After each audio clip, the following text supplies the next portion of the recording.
আমাদের এলাকার পাহাড়ে কত সুন্দর করে বান্দরে খেলা করছে। যদি কারো দেখার ইচ্ছা থাকে আমাদের এলাকার চলে আসবেন, বাদরের খেলা দেখবেন।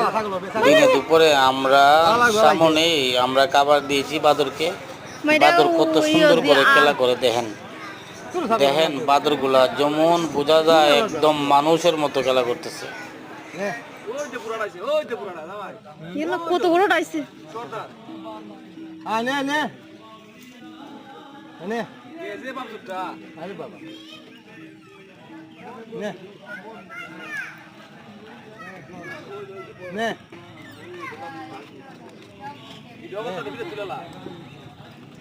যে মুগো আমি থেকে কিন্তু নে নে তুই আইতেছে শতান নে নে নে নে সর্দার আর লঙ্গি পুলিশ কাবার